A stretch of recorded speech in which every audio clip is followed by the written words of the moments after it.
there is an undercurrent that's beginning, like a groundswell, if you like. It's like there's a bit of a fire starting to burn, but it's slow burn, you know, because it's going to last. That's what Batemans Bay is. And there's a lot of experience here.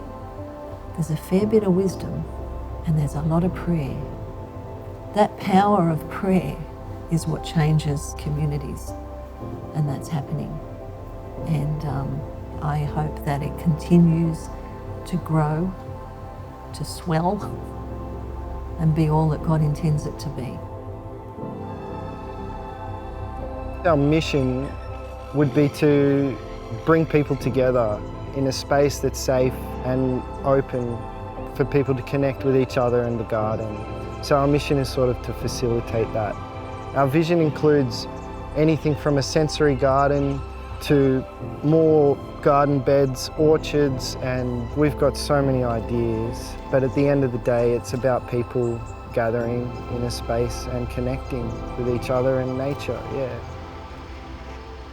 So, well, when the early days of the fires, it was very, very busy.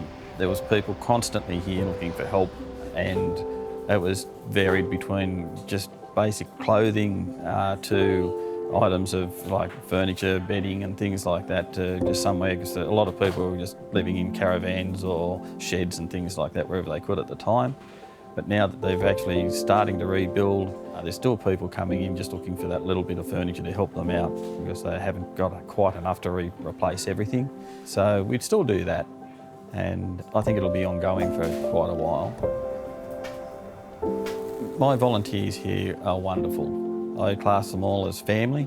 Honestly, I could ask them to do anything and it's never been a problem. The Salvation Army helped our family when we were young, and I decided when I retired I'd sort of give back a little bit. There's so many people in need. A lot of people get lost in the system and have no support, no family support, all that sort of thing. And the Salvation Army fill in those gaps. I think it's wonderful what they do. So when my mum passed away, I organised for my dad to go to different things, one being a lunch, another was an exercise class, just so he had some social activity. And that had me thinking about people who did lose a partner, and if their partner was like my mum, the main coordinator, then they would be completely lost. So I took the idea of running a connections cafe.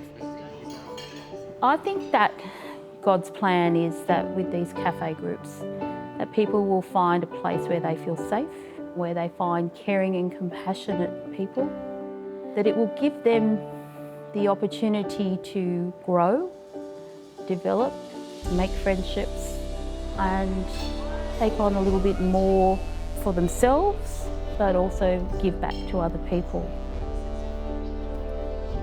My hope for the Salvation Army is for the truth of what it is will be seen. And it's just about working together, unified, and loving each other. That isn't fluffy. That's really hard to do. And that's a mission in my heart.